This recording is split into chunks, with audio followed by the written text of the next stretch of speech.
ଆଉ ତାଙ୍କ ଘର ଦିଲ୍ଲୀ, ତାଙ୍କ ଘର ଓଡ଼ିଶା, ତାଙ୍କ ବାପା ଜେଜ ବେଳୁ ଘର ତାଙ୍କର ଅଛି ଏଠି।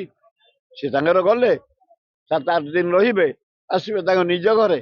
ସେ ସେଇଠି ବଢିଛନ୍ତି, ସେ ଏଠେଇ ବଢି ନାହାନ୍ତି, ସେଇ ଘରେ ବଢିଛନ୍ତି। ସେ ଏଡେ ବଡ ହେଇଛନ୍ତି।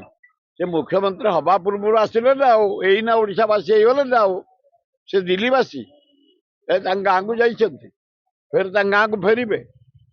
ନବୀନ ପଟ୍ଟନାୟକ ଗୁଡ୍ ମ୍ୟାନ୍, ଏଥିରେ ସନ୍ଦେହ ନାହିଁ। ସେ ଫେରି ଆସିବେ ତାଙ୍କ ଘରକୁ, ଦିଲ୍ଲୀ ଘରକୁ ଯାଇଛନ୍ତି ବୁଲିବା ପାଇଁ। କିଛି ଆଶ୍ଚର୍ଯ୍ୟ ହବାର ନାହିଁ।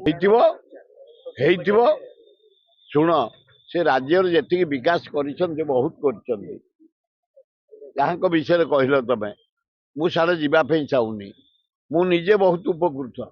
କିଏ କଣ ଭାବୁ, IIT ଯାହାଙ୍କ ନାଁ କହିଲ ନବୀନ ବାବୁ, ତାଙ୍କ ନେତୃତ୍ୱରେ ମୁଁ ନେଇଛି ଜଟଣୀ। ନାଇଜର ମୁଁ ନେଇଛେ ଜଟଣୀ, ତାଙ୍କର ନେତୃତ୍ୱରେ। ଇନଫୋସିସ୍ ନେଇଛି ତାଙ୍କର ନେତୃତ୍ୱରେ। ଅଲ୍ ଇଣ୍ଡିଆ ମେଡିକାଲ ସାଇନ୍ସ ସବୁ ଜଟଣୀ ଏରିଆରେ। ଜାନକୀ ପଟ୍ଟନାୟକକୁ, ନବୀନ ପଟ୍ଟନାୟକକୁ ଧନ୍ୟବାଦ।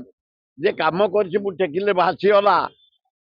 52ଟା ହାଇସ୍କୁଲ, 13ଟା କଲେଜ, 10ଟା ଡାକ୍ତରଖାନା, IIT, NISER, Infosys, all India medical science, 7ଟା ୟୁନିଭରସିଟି, 10ଟା ଇଞ୍ଜିନିୟରିଂ କଲେଜ ଏ ଏରିଆ ଜଟଣୀ ନିର୍ବାଚନ ମଣ୍ଡଳୀରେ ହେଇଛି। ଗୋଟେ ଏଜୁକେସନ ପେଣ୍ଠସ୍ଥଳୀ। ଆଜି ଭୁବନେଶ୍ୱର ଚାରିପାଖ ଜଟଣୀ ସବୁ ପ୍ରକାର କ୍ୟାଟେଗୋରୀର ପାଠ ପଢିବାକୁ ତମେ ପାଇବ। ଇଞ୍ଜିନିୟରିଂ, ମେଡିକାଲ, ଆୟୁର୍ବେଦିକ, ମେକାନିକାଲ, ତମେ ଯୋଉ ପ୍ରକାର ପାଠ, ଓକିଲାତି ଯାହା ପଢିବ ଜଟଣୀ ଏରିଆରେ ସବୁ ଭରା। ତେଣୁ ମୁଁ ମୋର ଜାନକୀ ପଟ୍ଟନାୟକ, ନବୀନ ପଟ୍ଟନାୟକ ଜଟଣୀ ବାସୀଙ୍କ ପାଇଁ ଯାହା କରିଛନ୍ତି, ମୁଁ ସେ ଦି ଜଣଙ୍କୁ କେବେ ଭୁଲି ପାରିବିନି। କାହାରିକୁ ଖାତିର ନାହିଁ। ଯିଏ ଲୋକଙ୍କ କାମ କରିବ ଆମେ ତାକୁ କହୁଛୁ, ଟେକୁଛୁ, ସତ କହୁଛୁ। ଯିଏ ନ କରୁଛି ନିନ୍ଦା କରୁଛୁ, ଖାତିର ନାହିଁ।